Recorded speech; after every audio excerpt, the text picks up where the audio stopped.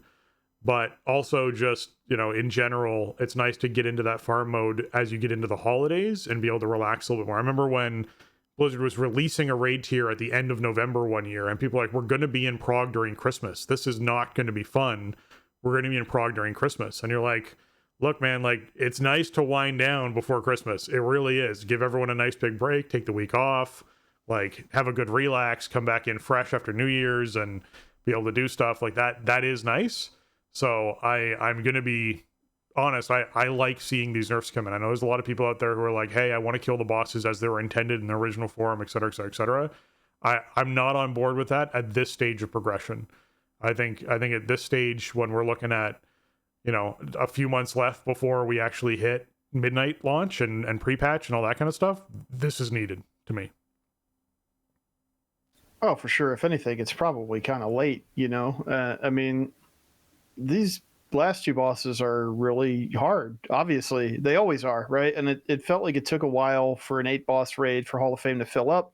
Hall of Fame is sort of this, I would say it's like an artificial kind of timer that they use for stuff like this. We knew once they announced it was going to be full, like, we didn't have nerfs yet, but it was like, okay, well, so nerfs to at least the last two bosses are coming, right? Once Hall of Fame is filled. So no huge surprise here.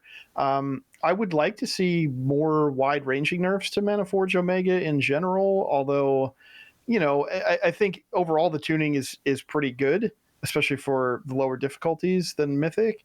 And also between all the avenues for power that you get, I feel like they probably think they don't need kind of wide-ranging nerfs for some of the other fights. So, we'll see how that goes. I think at this point, I mean, it's been 2 months now, right?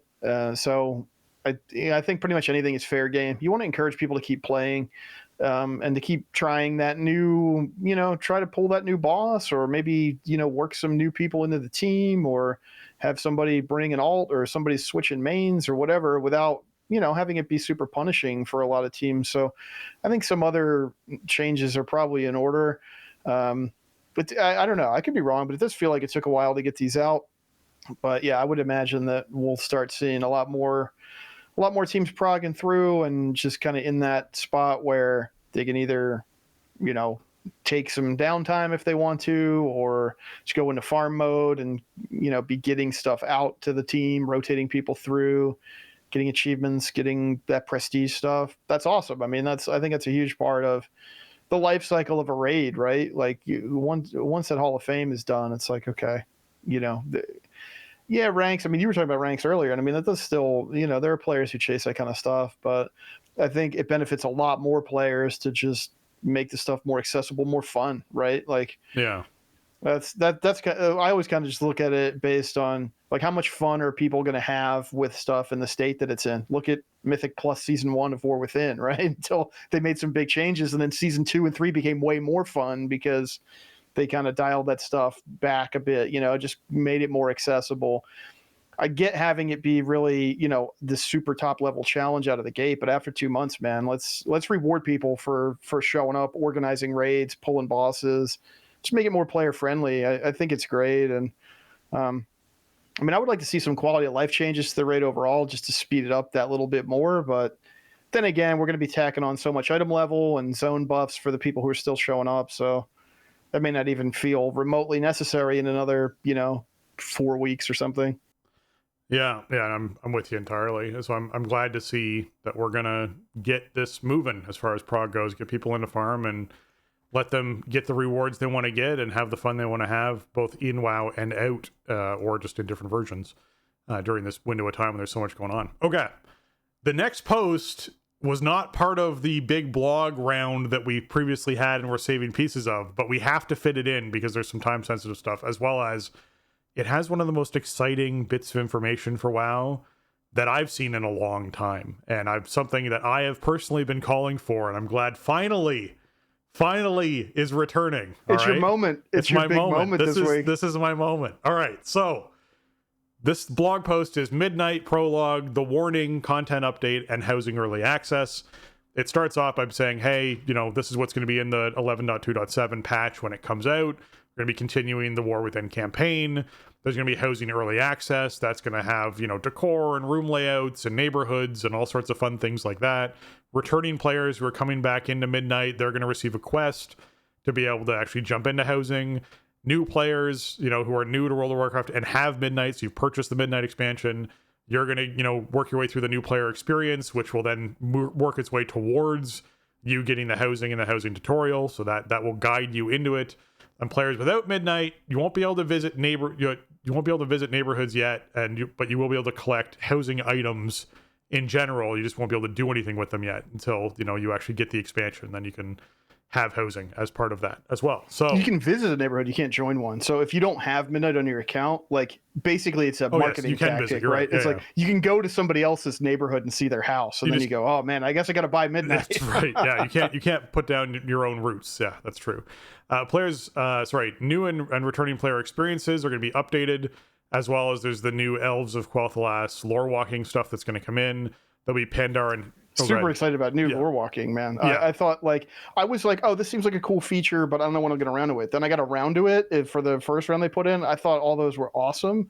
And then I was like, oh, they got to do new lore walking like at least every patch cycle, like every big patch, you know, within the .5s and .7s. We got to get something. So this is all really looking forward to this. And there's like really cool rewards from the first ones, like unique kind of toys and stuff. So hopefully they will include one for this as well. I'm into it, and it's really cool to be able to dovetail it right into the story of Midnight, right? Like I think that's one super cool benefit of the system. That's just highlight that thing that you want people to know about and care about before we move on to the next part. Exactly. That was the thing that was really excited about me about the Elves of Quel'Thalas, is it literally ties into what we're doing next. So this is almost like getting the short story or the little video thing that we get on YouTube, which please still do those. They're wonderful.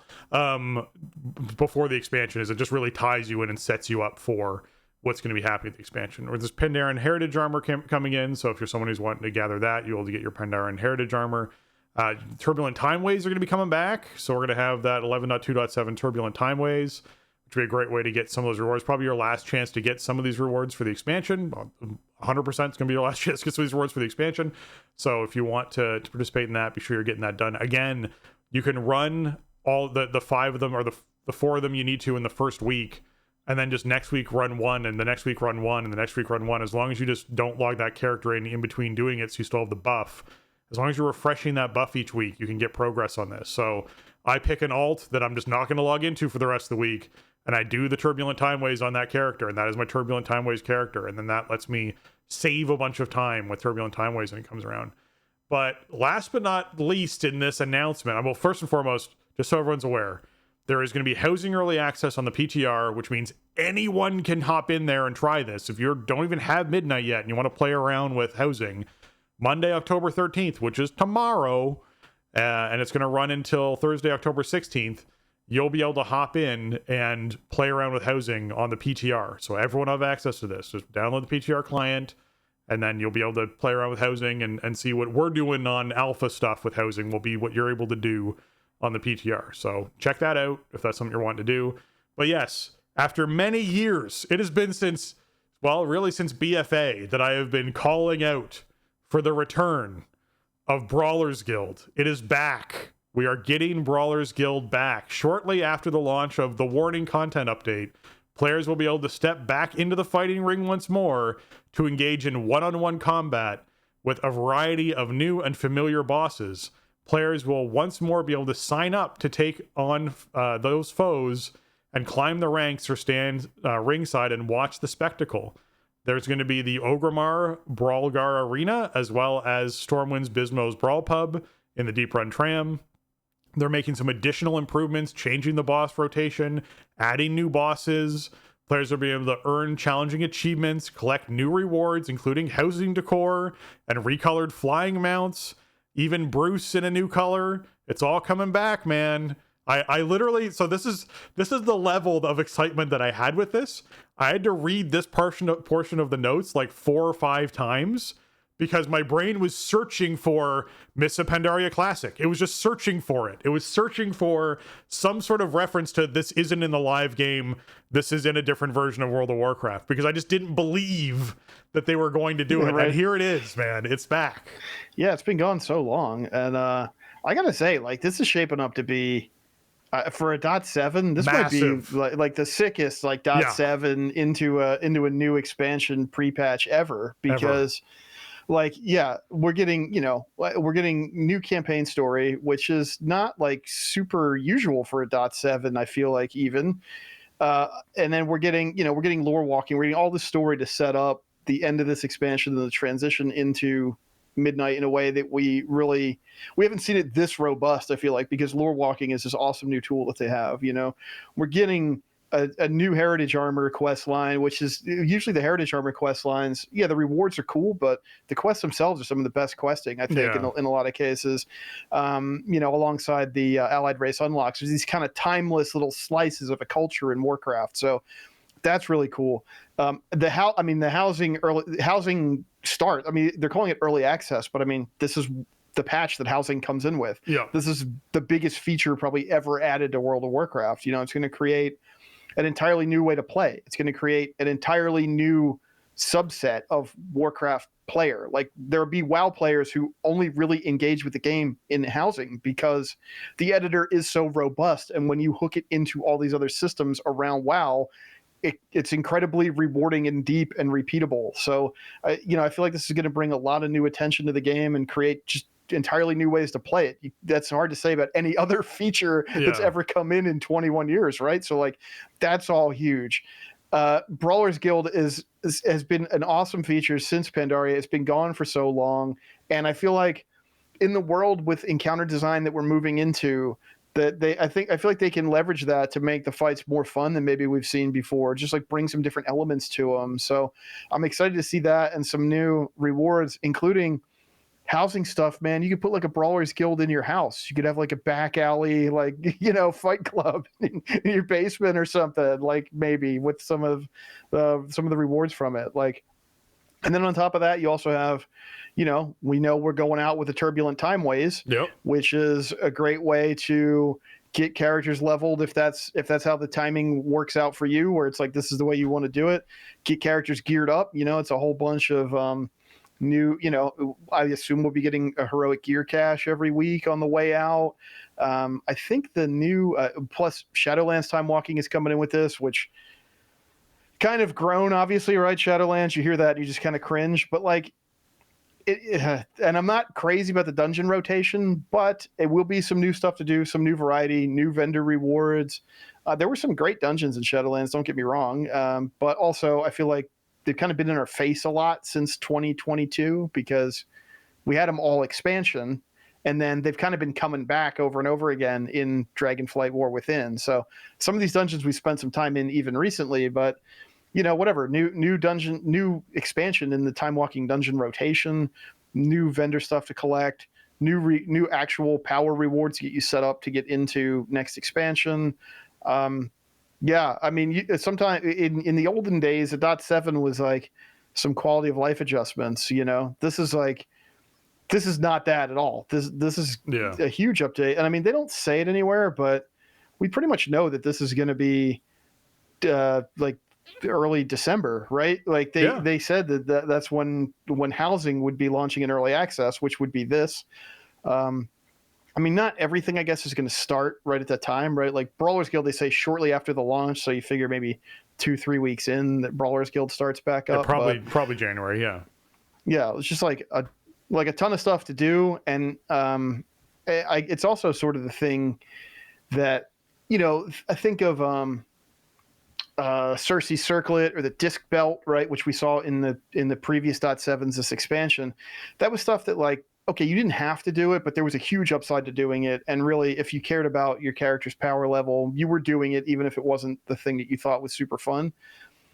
This stuff, because of the way it sits within the expansion and with moving into Midnight, like, if you don't want to do any of this stuff and you just want to take it easy until it's time to ramp back up, you're not really going to feel like you missed anything, right? So that's a really cool part of it. Like, when you come back and you want to play, the story questing will be there, housing will be there.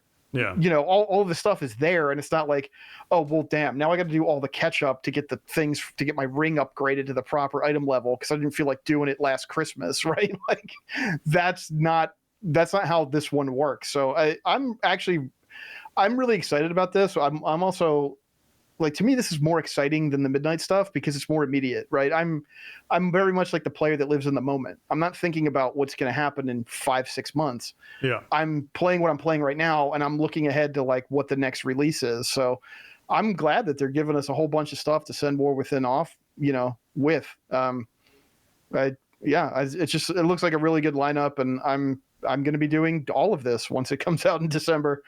Absolutely. Like, for me, Brawlers is way up there on my list of, I will get all the stuff, buy all the things, complete all the challenges. It'll be a lot of fun. And then I'm going to grab Josh by the ear and drag him in there to make him cast all of it because he was so wonderful back in the day. Do retail stuff. Oh, my goodness. Absolutely. There, yeah. He'll be in there. I'm hoping at some point doing Brawlers Guild casting, and it'll be really fun. So I'm really hoping that this is going to kick off soon, and it'll be a lot of fun. And if it ends up happening in January for that, then so be it. That's fine. I've taken the first week of January off on vacation, so hopefully it just lines up, man, and we're just there. We'll see what happens. All right.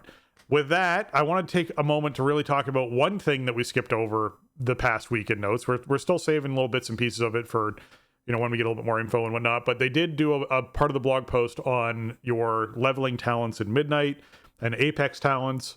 And so they're expanding the talent trees farther after 4 levels 81 to 90, because we're going to be leveling up to level 90. And with that, we're going to be introducing Apex talents to the end of our hero trees. So just keep that in mind. It's going to be Apex. Well, it's not even hero trees. It's just, you're going to have your main tree. You're going to have this is the complication of WoW at the moment, which I think is probably a little too complicated. But anyways, we'll see what it shakes out as. Your spec tree, your class tree. So Druid, your class tree. Then your spec tree, so Boomkin, Resto, Guardian, Feral, whatever one it is. And then your hero talents, where you pick which, you know, way you're leaning as far as the hero talents go. And then there's just another node that sits there. And that other node is a node that you can put 3 points into, and that's your Apex talents. And I don't know what this is going to end up. Right now, it's pretty unimpressive in the alpha design, not the talents themselves, but what the UI looks like.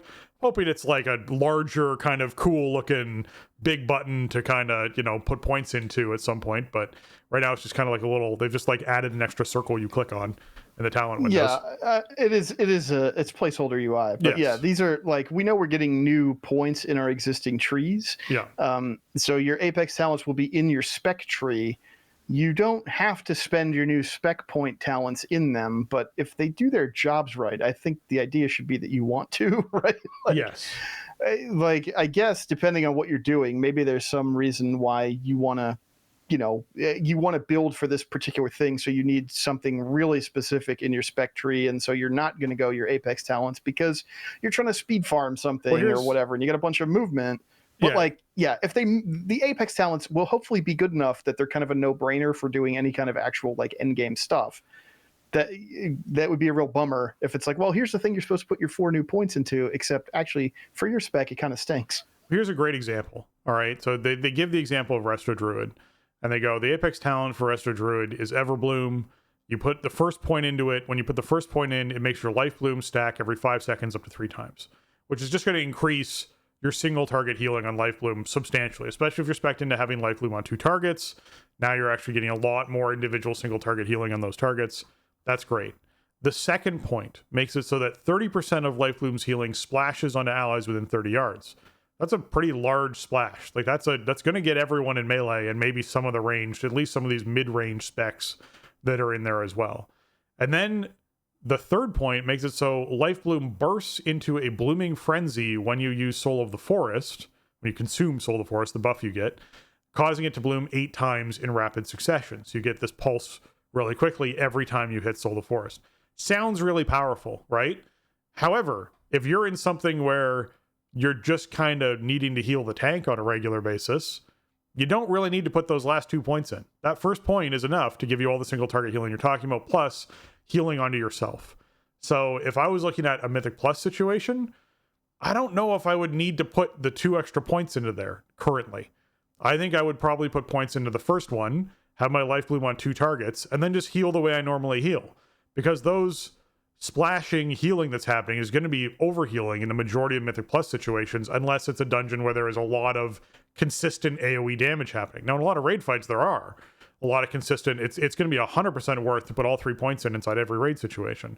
But in a Mythic Plus situation, I could see people just putting 1 point into their Apex talent based off of the design they've currently shown us. Now, a way to make that actually something you always want to put points into would be to make it so that any overhealing became a shield up to a certain point.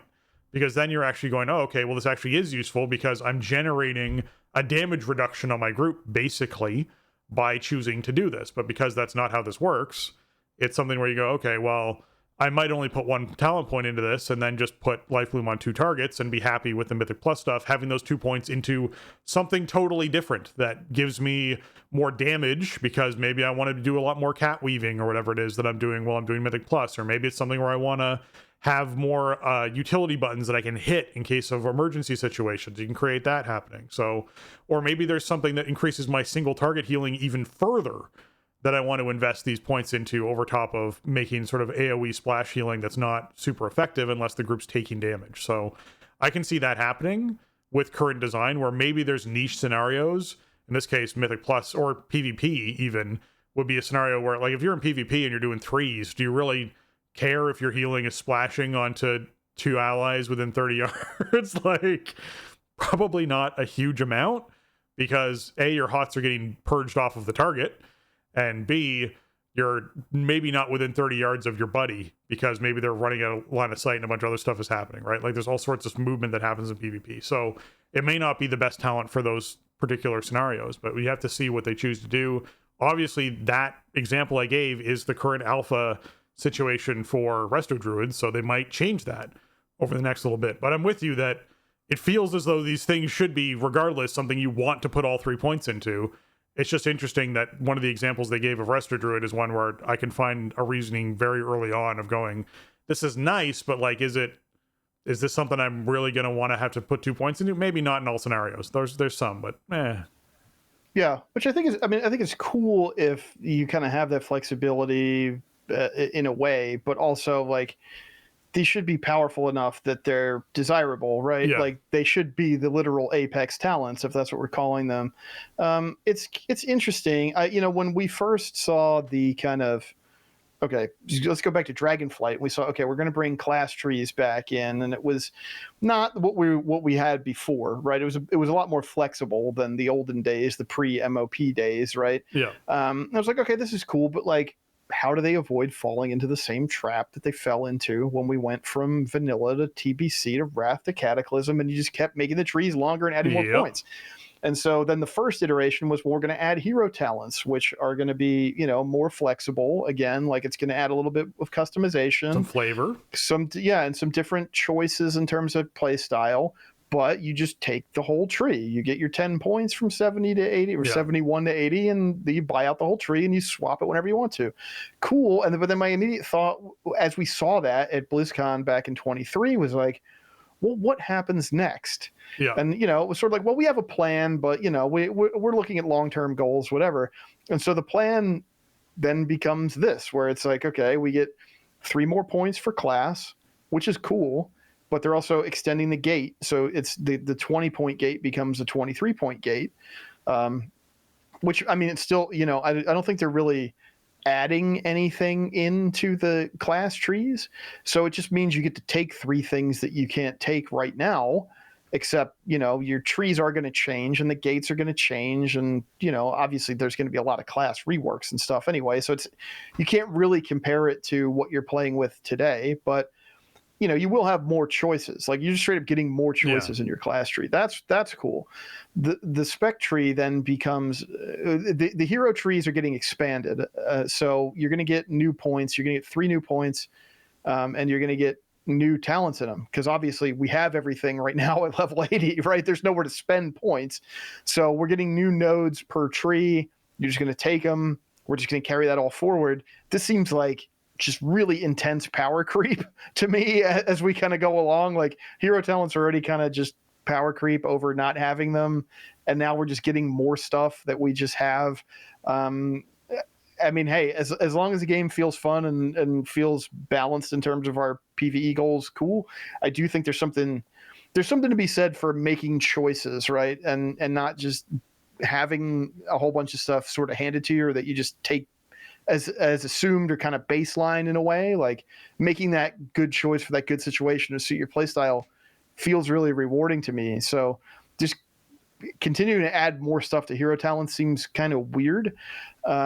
And then, with the spec tree, it's like, it's very awkward to me, the way that they're implementing this, to be honest, because you're getting 4 new points, but they're all probably supposed to go into this Apex talent thing. Yeah. It's almost like, why not make this a separate thing from the other, like make it go in the middle underneath our hero talents or something, right? Like, it seems like it's the opposite of what adding the points to the class tree does, where, like, the class tree gives you more choices, more stuff you can pick.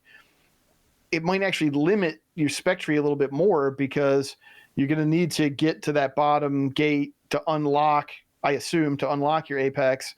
And then you're kind of, I would assume that most specs are going to put those extra 4 points in their 4 Apex talents in most situations, right? Or at least in most like end game PvE situations. So I feel like it might end up restricting that a little bit, actually, in practice, depending on how the trees get built and how it all feels. But I mean, I think it's a cool concept, right? To kind of really amplify this one ability or something. The examples that they've given us are like, for Blood Death Knight, it's all about Dancing Rune Weapon. I mean, we talked about Everbloom and Life Bloom.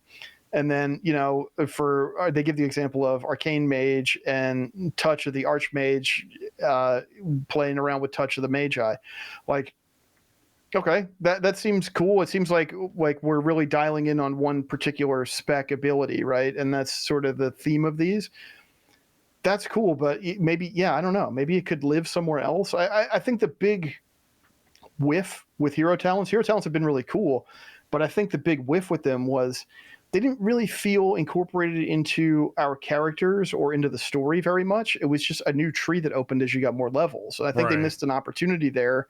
And I feel like this is probably going to be the same situation. We're not like meeting up with some storied Death Knight in the lore who is going to teach us how to, use Dance of Midnight. Like, even something that simple would add a cool element to it, I think, that would really bring it to life more. And I don't think that's the plan with these. It's more just like, okay, click things in the UI element. So, I mean, we'll see. Like, I know that they, for years now, since Shadowlands, I want to say, they like that thing of, okay, every time you level up, you get something. You get a thing you get to click, right? You get some kind of feedback or whatever. You get some new ability. If you're leveling up a low level character, you learn a new spell or a new rank of that spell every level. Right. And then, of course, that whole thing turned into the Dragonflight tree and all that. That's cool. And I think, based on existing, feedback and experience, like, they kind of need it, because they're, you remember the times where you'd level up a character and you get a new thing every 5 levels or whatever in the BFA days, right? It's like nothing really happens when you level up. So they don't want to fall into that. But I mean, now we're back up. We're going to be back up to level 90 already after the Shadowlands level squish. It's like, are we clicking things just to click them at a certain point too? You know, and that's. I don't see, like, where does this go in Last Titan, dude? Like, Yeah. they added another tree, or like everything gets even more points, but the gates go farther down. Like, Well, it starts to feel like Cataclysm in a way, like in the terms of the complexity and the requirements and all that. It starts to get a little muddy, I think, even though the Dragonflight implementation was really clean. 4 expansions in, it starts getting a little less clean. yeah, I imagine we'll have like a Titan talent or something that happens inside Last Titan, and that'll be, you know, where that focus is. And then I would expect, honestly, that they'll do a complete revamp of the talent system after Last Titan. We'll see a level squish. We'll see a whole new type of talent tree stuff come out. We'll see all of that. I think they sort of like hitched themselves to this system for that, you know, the trilogy that we're getting as far as these expansions go. And then I think most likely there's conversations happening in the background even now about the next thing and what the next thing is going to be that replaces this, because they recognize they can't keep just branching out into other weird areas to have people put talent points into. Because I already have friends who go, this game, even though they played World of Warcraft for a long time, go, this game is just too complicated when I get on a class and pull up spec tree. Like, it's just like that. Your solution is go to Wowhead, copy what some guide writer did and import it, and then try and figure it out on your own as far as why that spec's good, right? And you don't like go through and read the talent points they put stuff into is kind of the best tip you can be given of being like, okay, why do I care that there's a talent point here? Oh, okay, because this talent point's linked to that thing, which was linked to that thing, and so this makes this ability good. Like, that's your best bet of trying to learn how talent points are important and what you should take on a class and why you might want to change something a bit. And that's, you know, a very weird way to go about it. So I do think they're already getting a little convoluted with the system, and I would be not surprised if this trilogy is the end of that version, and we get something totally new going forward that's, you know, a third of the amount of choices that we see inside this situation. So we'll find out what happens. I think there's something also to having like maybe a 4-ish expansion cycle of, like, you know, this stuff kind of exists in this arena. We expand on it for a while, and then we have like a big reset button. I mean, what better time would there be for that than after Last Titan? Yeah. I still don't know. Like, I haven't seen it anywhere. I don't know what they're doing with like Prot Warrior Apex talents. It wasn't in even the new hero talents weren't in the build last week, and I didn't see anything in the notes for this week for Warrior at all. So I'm still waiting to see what I'm going to be expecting to play with. I mean, I think it'll be cool. Like, I'm interested in seeing what they're going to do with the hero talent expansion and the Apex talents and incorporating them into playstyles and stuff for sure. I don't want to sound like I'm poo-pooing this whole thing. It's just I'm always kind of thinking of like, all right, well, what's the logical extension of this? What happens next time? You know, and it's been weird to see this, how they've expanded it already since Dragonflight. So, you know, we'll see. I think, you know, they have also been, we're not going to get into it today, but I mean, part of all the stuff that came out 2 weeks ago was a huge post about kind of streamlining combat and simplifying it to some degree, you know, just removing some bloat. And that'll be an interesting discussion to get into and to see how they bring that forward. But then also, like, hey, we're expanding the talents out like this. It's even more kind of build complexity to consider. You know, how do those things go hand in hand? It'll be interesting to see how that comes together. I feel like that whole post about what they want to do with combat going forward, and the concept of 10 new talents and Apex talents coming in don't really go hand in hand to me. But you know, it depends on how it all comes together. I guess one thing I would say is that at least the examples that we've seen before, the Apex talents are modifiers for stuff that you're already doing. So it's not at least the examples we have, it's not some new active ability, some new keybind you need to weave into a rotation or a priority system and manage that way. It's more of like, hey, when you do something that you're already used to doing, then these other things happen that you can then take advantage of or whatever. So, you know, if they're all kind of in that lane, then maybe it doesn't really add to the moment to moment, like in combat complexity too much. It's just a thing to consider when you're setting up a build. Right. Yeah. Okay, Midnight Alpha developer notes. We want to be sure we get this in here as well for this week. So, as I mentioned at the top of the show, if you're someone who's trying to like take advantage of crafted items with the new expanded systems that we have, you can spend Rune Crest to get 3 eye levels this week, which will get you that optimal amount of power. You can spend all your Gilded Crests on your current Mythic pieces, Mythic track pieces, while spending your Rune Crests on upgrading your crafted pieces. But class and raid weapon appearances will now change after an item has been upgraded to 6 of 6 on its upgrade track. We've heard your passionate feedback over the last week. You enjoy being able to upgrade item appearances by upgrading their item level. We agree that this functionality is worth keeping in the game, so we're maintaining that functionality with a clearer trigger. Reach the highest level power within a tier and you unlock the tier's appearance. I think this is a good compromise. Personally, I'm fine with this. I think them going, hey, you know what, we are going to make sure that you can still have access to this, but it's no longer like when you hit 4 of 6 you now have achieved your new appearance. Like, sure, spend everything into this particular item and you get the appearance. I think that's fine. I think that's an absolutely fine way to go.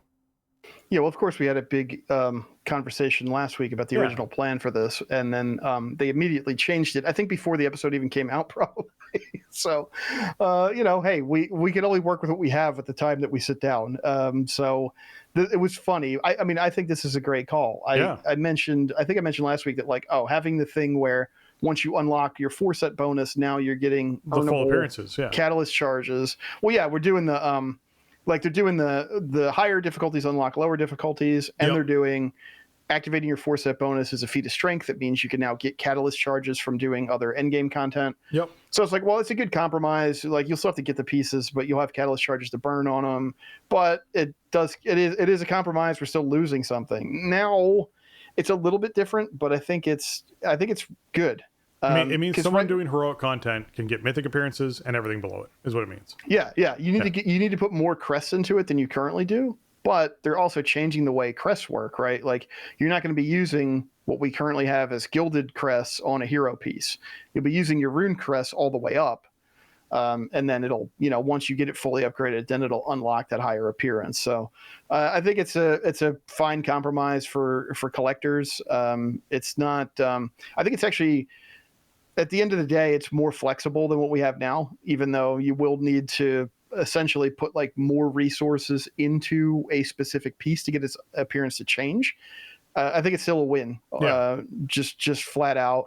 So yeah, it's cool. I think I've been like really micromanaging my collection stuff as this expansion has gone on because of the catalyst stuff and all that. So I won't really have to do that as much, I guess I could probably really just dump the stuff I'm sitting on, because once we get pre-patched, then all that stuff should be retroactive. So a lot of cool changes coming to collection and transmog and stuff, which is important. I think that's the thing that really keeps players coming back. It's the thing players really love and care about. So dude, there's so much stuff to collect in this game. It's not like you're going to run out if you're too generous with letting people do stuff to get MOG appearances, right? Like, they're going to find other stuff to collect. So I'm looking forward to these changes from the collection aspect for Midnight for sure. Yeah.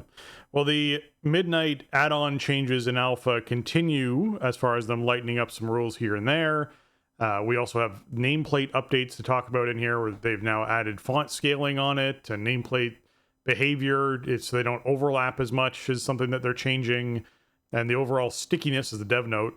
There may still be overall stickiness of the nameplates that is not behavior that's as desired. Please send feedback about what's happening with the stacking stuff. So just be aware of they're testing to get their nameplates into a place where people currently like them inside a lot of add-ons and mods they use, where they don't just overlap into a big ball on top of each other and you can't target anything or see what's happening. So that's still being worked on, and people send feedback about that. My favorite piece of feedback for me, my favorite thing about using Plater is when a mob casts a spell. Like, let's say there's a mob that casts a fireball volley. that will be an icon that is attached to the mob's nameplate. And when it casts it, it will show me the cooldown of that thing. So I know when the next one is going, or could be cast. It's not, because not all mobs cast stuff the moment it's off cooldown, but I know when it's available for that mob to cast. That's super helpful for me, because I'm then able to go, hey, I could interrupt that individual fireball that other mob's casting, but that volley's coming up really soon. I should probably hang on to my interrupt for that volley. That's the thing I need to worry about. Or in some cases, it's like, hey, do I have the globals to sort of make sure that this happens in between weaving damage? Or I'm going to be doing movement soon, but I also need to keep an eye on that mob because it's going to cast that soon. Like that, those sorts of things to me are really important. So I personally really like having that on the bars. It's super helpful to know, like, hey, that AoE thing that I need to back away from the mob when it does could happen soon. Be aware of that is a really nice thing to have. And especially when, you know, mobs nameplates are all stacked on top of each other, you'd never be able to see that kind of detail. So this is a good first step towards something like that, hopefully. Yeah, I mean, there's some nice features already in the built-in nameplate update. Like, I don't think there is exactly what you're saying about being able to see that a mob has the particular cast ability or what have you, but there is you can activate like a glow for high priority casts, like stuff that you know you want to interrupt, like a volley or something. And it sticks out pretty well. It's not as customizable, obviously, as what we're used to with add-ons, but I'm hoping that, you know, as they continue to iterate on it, it'll get to a spot where it's pretty usable. I mean, it's a huge upgrade over the baseline plates, and you can tweak it to include all kinds of different information that they don't currently do. So that's good. And yeah, so hopefully they'll continue to, you know, add functionality, add hooks that we can customize on them, or open up, you know, the add-on security so that stuff like Plater can maybe just continue to live in some capacity.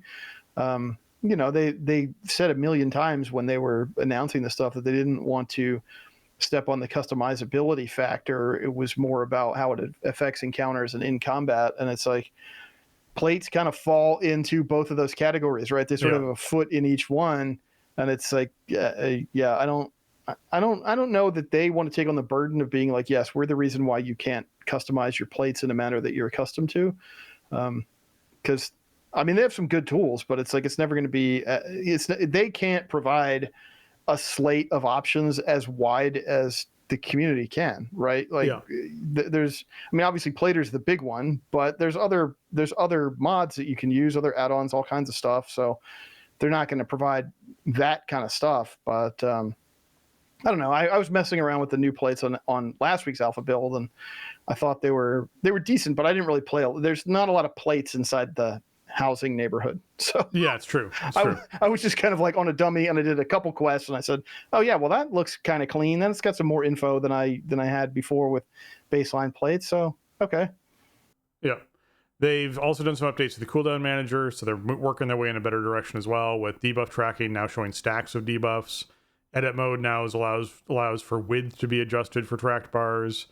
There's sound clips that can now be added to the sound alerts, as well as text-to-speech, which is huge for me as an option for sound alerts. So if you need to know an ability is coming off cooldown, you'll be able to get a text-to-speech on that. Now, there's a lot more that needs to get done here, but it's just important, I think, that we keep recapping the steps that are happening to improve on this, because it's such a big deal for a lot of players, especially around weak auras and accessibility, that it's like, okay, guys, like you need to have, like you need to go to Undaunted as a guild and go, hey, what are you using UI-wise? Show us everything you use UI-wise so that you can have a raid team that is as accessible as you have, where you don't use voice and you communicate entirely through weak auras and macros. Like, if that's something you're doing on a regular basis, you know, how is it that you are accomplishing what you're accomplishing as a top-tier Mythic raid team, right? Like a cutting-edge Mythic raid team. How is it that you're doing these encounters right now with like the weak auras that you're using to do accessibility? Because they have their own in-house group basically that make weak auras for their raid team to make sure that they're able to accomplish stuff. So like they need to be reaching out to these groups, and I hope they are. I hope WoW Behind the Scenes is. I know they weren't when all these announcements happened, because Adonad was very upset about all this, to go, hey, like We need to be sure that we are not we're putting our own stamp on our UI and making sure that, you know, we're limiting these things about the UI. So we're just throwing away all the accessibility up to now. Up to now, you could rate at a cutting edge level. Now we're just taking that away because we want to control UI stuff better. Like, that to me isn't really an acceptable decision to make, because it wasn't like, oh, well, WoW's just not a very accessible game. We're working on better tools so that you guys can have better accessibility. It's not a situation like that. They currently have that accessibility, and the changes that are happening with add-on stuff is removing their access to those things. So it's like, okay, you can't remove accessibility from your game. So they have a ways to go, and it's still early days. And as Jason just said, and I mentioned earlier, they're still loosening those restrictions and figuring out where they're going to do it. So, you know, as long as those conversations are happening, I'm really happy. But I'm glad to see a lot of text-to-speech stuff added as well, to menus and everything else, to sort of make sure that there's a lot of accessibility being added into the game to fill in what these add-ons did, right? Because you need to have that as an option for players out there. You can't go, hey, I'm really glad you enjoyed our game up till now. With this new expansion coming out, the game's not for you anymore. That's not really something you can do, I think, and have a successful business at all. Yeah, I'm not really sure, like, what you start to get into the realm of, like, what is the actual goal of these changes, right? Like, I mean, I know, you know, obviously, yes, they're, you know, they even say, like, stay tuned for many more API changes coming in Alpha 3 and beyond. Alpha 3, I assume, is next week, I guess. You know, I saw the WeakAuras team was like, yeah, this still isn't enough. It doesn't change our plans, etc. So, granted, like, the WeakAuras devs specifically were like, we don't want to create a painter's kit version of WeakAuras. We're not doing that. Somebody else will, if it's possible to do it. Like, it's just, that's the way that WoW add-ons work. So, but, you know, if the painter's kit isn't sufficient for the way that, you know, encounters are designed or whatever going forward, then, like, what did we accomplish here? Like, you made the game less accessible, potentially harder, potentially less fun to play, certainly less customizable for players. And what did we accomplish?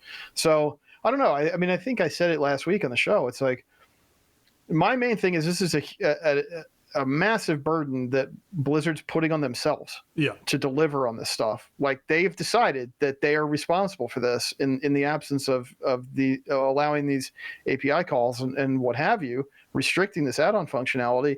That means that they have to do it. I don't know. I don't think we've seen them move fast enough in recent years. It's gotten a lot better since Dragonflight, since they really since edit mode came in and they made a concerted effort to, like, update the UI of a nearly 20-year-old game at that point. But it seems like a massive burden that is going to result in just overall, like, happiness among players going down. Like, I don't know. It's just the people are used to, you know, their UI being the way it is, or being able to do what they want with their UI. It's going to be, even if kind of the scenario I was describing, where, you know, something takes the place of WeakAuras in terms of UI customizability, but it doesn't have all the hooks that WeakAuras had. Yeah, that's going to take time for that product to mature and be something that players want to use and can actually benefit from. So I don't know. I mean, in my world, I don't use a lot of add-ons myself. I actually have been experimenting this week. I shut off my tracking WeakAuras except for my trinket buff, because there's just no way to replicate that with the baseline stuff right now. And I'm trying to just use baseline stuff like the cooldown manager buff tracking for my shield block, ignore pain uptime, and what have you. And it's been going okay. I mean, it's what I do is pretty basic with the WeakAuras anyway. So, like, I'm not noticing that much of a drop off, but you know, we live in a raid tier currently where there's a huge benefit to using a suite of WeakAuras to direct traffic around different mechanics. So, you know, are we just going to not be in that realm right away in Midnight? And if so, great. I don't want to be in that world. I don't want to, especially for doing, like, you know, the kind of casual Mythic rating that we do. I don't want to require people to keep their Weekara suite updated, make Yeah. sure they have all these add-ons that are all working in concert just so we can communicate about how to do a fight. I don't want to do that. Yeah.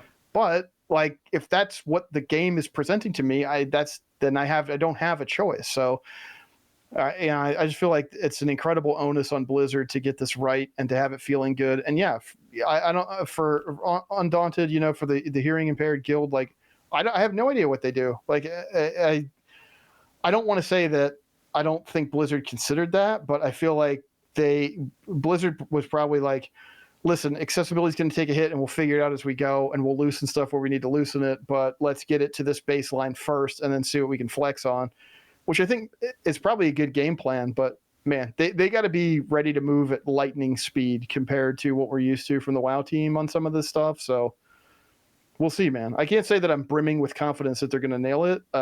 I think it'll end up in a good state someday, but man, I figured we'd be having this conversation after Last Titan, Yeah. not before midnight. So, yeah, just it continues to mystify me a little bit. I feel like you could probably restrict some of the in combat calls and stuff, and work around the raid encounter design and have kind of that happy medium without kind of nuking a lot of this other functionality. Yeah.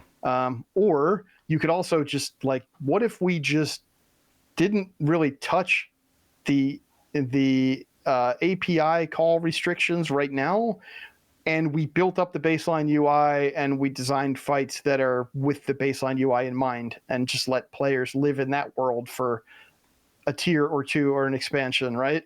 Like just some overlap where it's like, see, look, these tools do work. It is okay. Look at how this fight is designed. Look at how you handle this mechanic.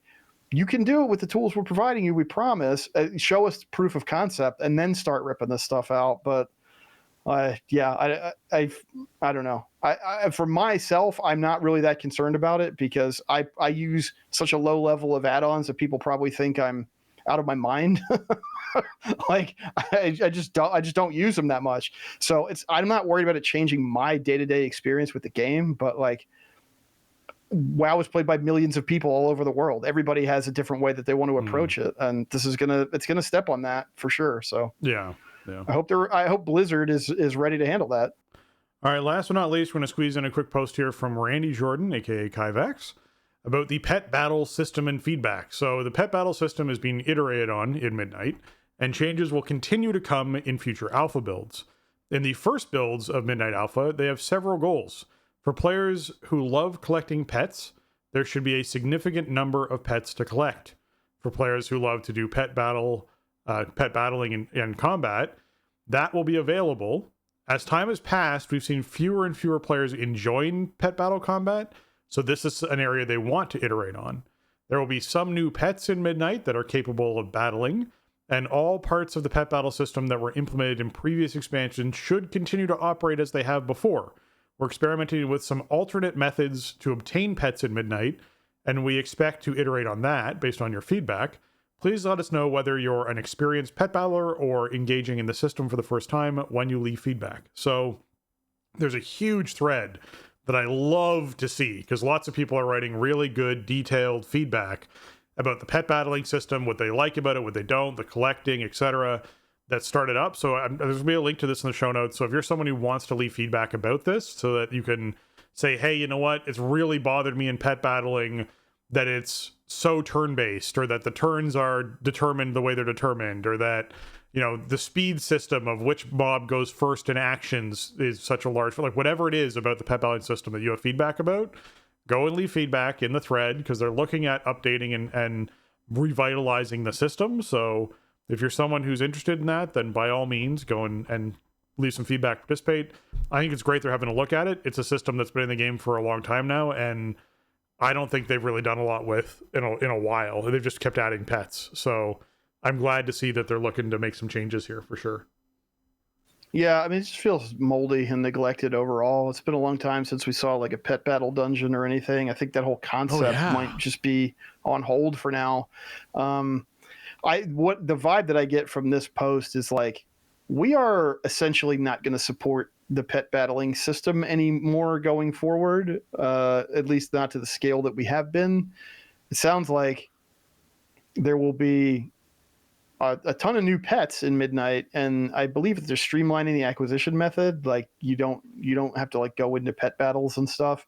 It sounds like a lot of stuff that will be available to collect will not have availability for battle. That's what I get from these two lines in concert about Right. There should be significant numbers of pets to collect. And if you love to do pet battle content, the combat, that will be available. That sounds like most of those new pets are not going to be battling. Oh yeah, because it says there will be some new pets in Midnight Yes. that are capable of battling. Like there's a difference between significant numbers of and some that are. So sounds like they don't plan on taking anything out, but the plan is to scale back the ongoing support. I think, a game as broad as WoW, especially with housing coming in, there's so much stuff to do, and there's only so many avenues that they can not only direct like dev resources, but also player attention. And I mean, the data doesn't lie, right? If people aren't doing pet battles, then what's the point of soaking resources into keeping it vibrant? Like, there are other games out there where you collect little creatures and battle with them. So like, I feel like that market is served in other ways. There's a big one coming out on Thursday, actually. So I feel like if the dev team is recognizing like the resources are better spent somewhere else, players' time is better spent somewhere else, I think that's valid. And I mean, hey, maybe the forum thread sparks a discussion that is a happy medium for everybody. Maybe there's more like kind of laser focused and interesting new pet battle content for players that want to do it and it's not this like established baseline of, okay, when we put out a new slate of content, there's a new patch, there's a new expansion, it's a new zone. What pets are there, and how are they set up to battle, and how does this hook into the overall pet battling system? Like, maybe they just strip those concerns out, and it's more of it's more directed at specific pieces of content, maybe specific quests, or maybe some kind of pet battle arena or something where there's more guardrails on it, and it's not like, okay, part of making new content is all of this baseline support for a system that most players never engage with. Right. Yeah, I agree. I do definitely get the read that obviously they say straight up that the interest has been falling off, and so they're trying to figure out what to do with it. And every time they make a battle pet that is going to be a combat battle pet, they have to assign abilities to it, create the tooltips for those abilities. They add flavor to it, and make sure the animations work for that pet to be able to do combat and do fighting, and etc. So there's a lot of work that goes into it. So I can definitely see them breaking out of, we only did this for some pets, but we added a lot of pets for you to collect, right? To sort of be like, where does this camp live? Because we've seen the one side fall off. We put a lot of work into that on a regular basis, and that development time could be going somewhere else. So we're pulling back the amount of development time we put into making battle pets, but we're keeping up the amount of art time that we have making pets. So I think that's an interesting determination that they're making there, and we'll see where that goes. But yeah, definitely leave the good feedback if you got it. All right. With that, I'd like to take a moment to thank our patrons. They contribute a ton to our show and help us to improve on the content we create.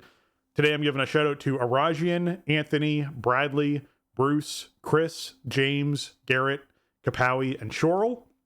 Thank you so much for hopping in there and supporting the show. We got no new patrons this week, but our Patreon is live over at patreon.com/thestartingzone. You can head on there on your PC or your Mac. Just go to the website. Don't use your phone. Phone companies take all the money. They're really mean. So be sure you're going to pay 30% more if you use your app. So be sure you go on your web browser to patreon.com/thestartingzone and hop in and become a patron, support the show. We really appreciate it. Keeps the lights on, pays the bills. And as Jason always says, if you like to listen to this episode, then thank a patron. Absolutely. Yeah, we couldn't do it without you. It really means a lot. And it is part of what keeps us going week in, week out, is make sure that we got, we're checking in and delivering episodes for the audience. It's because of the patrons. So thanks a lot. We appreciate it. Yeah. Another way to support the show is leave us those reviews, the 5-star reviews. Really appreciate those. This one comes in from Affliance or Affliance. I'm not really sure. Or is it Affiance? I don't know. It's AFFII. So like, I'm doing what I can with the name. I appreciate it. I'm going to say Affiance. And we appreciate the 5-star. I would go that, yeah. Excellent. All right. It says TSC is the WoW podcast that has kept me updated for years. They stick to an excellent weekly format to stay up to date on what's happening in WoW every week. Thank you so much for leaving us that 5-star. It will help raise us up those charts so more people find the show. And we love reading them when we get them in and when we can find them, because iTunes is being weird and keeps shutting down everyone who tries to have any kind of tracking software that keeps track of reviews. I don't know why, but they don't have their own system for it that's very good. So we can't really lock down a third-party one that we love. But yes, that's another one of those things. All right, that's going to wrap up. Oh, sorry, go ahead if you have anything on the review. I was going to say thanks for taking the time. It really, it's great to hear from you. It means a lot, and it does help us tremendously. I know it's a pain to go to Apple Podcasts and get in there and leave it and write it up, but it's a huge part of discoverability for the show. So thank you so much. Yeah, we really appreciate it. Glad you dig it. That wraps up episode 705 of The Starting Zone. If you want to check out show notes for this episode or leave us a comment on the show, you can head on over to thestartingzone.com, the official website for The Starting Zone podcast. If you want to contact the show and leave us your feedback or ask a question, you can email us at thestartingzone@gmail.com or reach out to us on Twitter at The Starting Zone or Blue Sky at thestartingzone.bsky.social, or join our Discord server by going to thestartingzone.com/discord. And Jason, where can folks find you? Oh, wait, sorry, I almost forgot. For those of you who listened through this entire episode and are still here, we do this every now and then, we have a giveaway. There's a giveaway happening, and we like to give it to those who actually, listen to the show. So, Jason, we have a giveaway. Why don't you do the announcement on this? We do, yes. So we have 2 sets of the Dreadlord's Regalia. What's it called? Yes. Dreadlord's Regalia, yes. Yep. Which is super cool, Mog, especially for like a demon hunter or something. It's like, you look at Dreadlord armor, you get the big horns, wings. they got the wings. Yeah. Awesome sets. Thank you to Blizzard for providing us the codes. And it's to celebrate Legion Remix, of course. Dreadlords are a big part of the Burning Legion. Legion Remix is here. And so we want to hear from you. What is your favorite zone in Legion? You got a lot to pick from. Doesn't have to be from what's available right now, because we got more zones coming as Remix rolls on. But I always like to tie it into the zone, because we are the starting zone. So I feel like that's just, and of course the outdoor world is one of my favorite parts of the game. So that's what I always like to hear about. So just write in, email us, thestartingzone@gmail.com. Let us know what your favorite Legion zone is, and just mark the subject line Dreadlord giveaway, something that affects, so that we know that you're writing in for the giveaway. This is NA only, or NA or Americas and OCE. So if you're EU, unfortunately, the codes will not work. But they are available for Americas and OCE. And this is gonna be a short one. We got the codes kind of late in the process, so I didn't have them for last week's show. So we'll give them away and announce the winner during next week's recording, next Sunday, the 19th. So get your entries in via email. We'll check them out. We'll pull a couple winners, and you could be styling like a Dreadlord for the rest of Remix. Or obviously Remix is on retail data. It doesn't work in Classic, of course, but it works in retail, and that includes Remix. So really cool giveaway. I love this Mog set. It looks so cool on like a Demon Hunter or something. So yeah, let us know. Yeah. Thanks very much to the WoW team for throwing these codes our way, and we're looking forward to giving them out to people. So yeah, favorite Legion zone, let us know. Jason, where can folks find you on the internet? Find me on socials over on Twitter at Shieldwald, or on Blue Sky at jlucas.bsky.social. I do check both sites, but mostly just post stuff to Blue Sky. So if you want to see what I'm up to, come hang out over there. And you can find video channels on twitch.tv/Shieldwald and youtube.com/Shieldwald. Streams usually Tuesdays and Wednesdays, sometimes Sundays. Just Twitch right now, because we got another drop campaign going on. There's the baby Pit Lord pet that you can get for watching 4 hours of WoW streams. So I'm not directing anybody to YouTube right now. If you're watching WoW streams, you should be getting your little Coley pet, which is somehow adorable. I don't know how a baby Pit Lord is cute. It is adorable. It's the big eyes, I guess. But so come check out the video channels. The little pole arm. If you're trying to find me, you can find me on Blue Sky at spencerhd.bsky.social, or on Twitter at Spencer_Downey, or you can find me on Twitch at twitch.tv/SpencerHD. Throw a follow over there, and youtube.com/@SpencerHD if you want to throw a little subscribe there. With that, for Jason and myself, we want to say thanks for listening, and jobs done.